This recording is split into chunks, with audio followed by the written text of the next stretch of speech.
Welcome back to the Railroad Yard and Hubcap Hobbies. I wanted to share with you guys some of my latest finds from the NETCA trade show that took place this past December in Hudson, Massachusetts. I found a variety of stuff, but a lot of really cool HO gauge freight cars. I got everything from double door box cars to cattle cars. This one's a Bangor and a Rustic.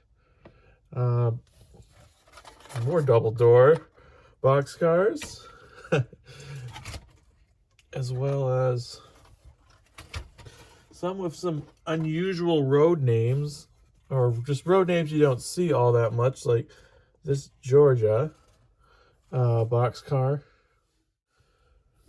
A lot of them have been weathered, like this Grand Trunk boxcar. This is an early around boxcar you would have seen around 1900, and it's wooden, or it's really a plastic car, but it's made to look like wood, and it's really convincing.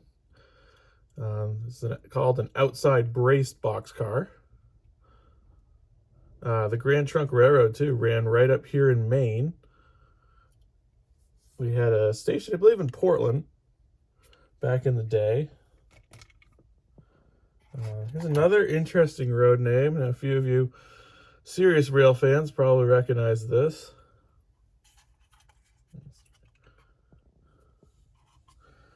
And here's another road name that you don't see too much, but I'm sure some of you serious rail fans recognize it. This is the Strasburg Railroad from where else but Strasburg, Pennsylvania. And the Strasburg Railroad is still an active railroad. I believe it's one of the oldest in the United States, if not the oldest. They have steam engines that pull excursions, but they also still haul freight. So it's still an active short line that you can check out. It's well worth it. The train goes right through Amish country, so you really feel like you're in the early 1900s, because you see horses and buggies riding around. It's a big agricultural area, so you see cornfields everywhere. Plus, there's the Caboose Motel, and they have all sorts of different cabooses painted up from railroads all over the country, and you can experience staying overnight in an authentic caboose. Speaking of cabooses, in addition to the rolling stock, they got several really neat cabooses. And this one is actually made of wood, not plastic imitating wood. This is a Bethlehem in New England caboose here. And this one is actually custom decaled. It may be custom painted too. I'm not 100% sure, but someone did a nice job with it. I also picked up, I got 2 or 3 of these. These are Lehigh, New England cabooses, and they all have just a touch of weathering, which is all you need.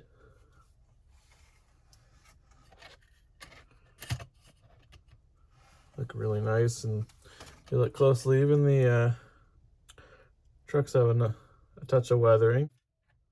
Another Bethlehem in New England caboose. This one is more of an early 1900s, wooden, but actually plastic, but I figured you guys know that. Nice and dusty. That's not real dust.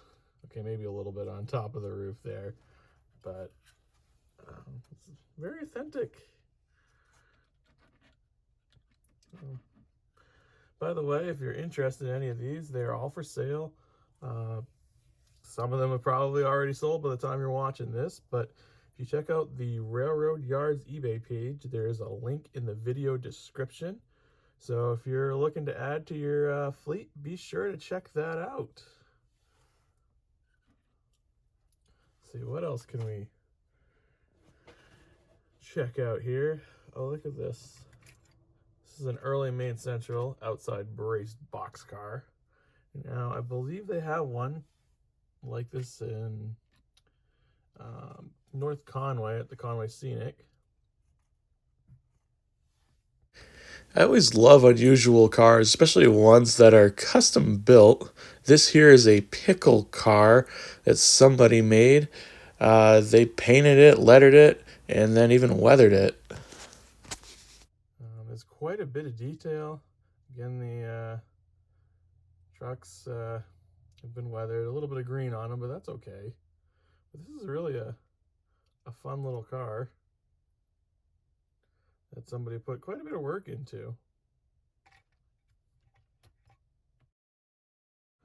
Good old Wabash covered hopper car.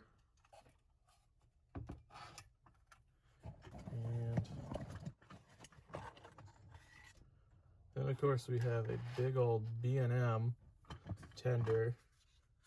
This is an older one.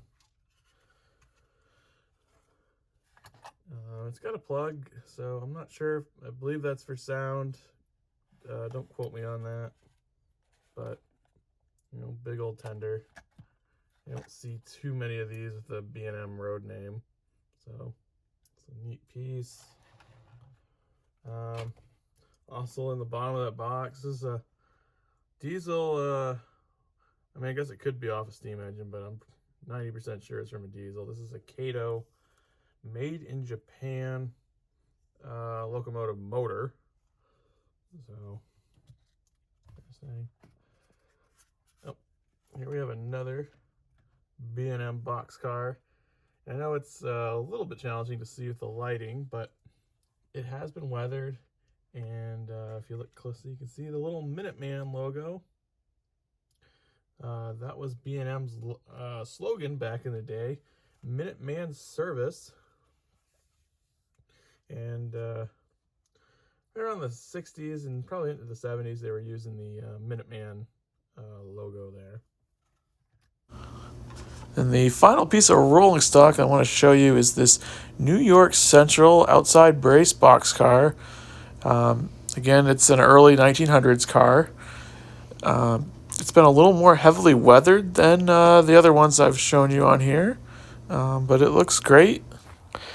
I have a lot more finds from the last train show, a lot more rolling stock, and some other interesting stuff, including some standard gauge passenger cars.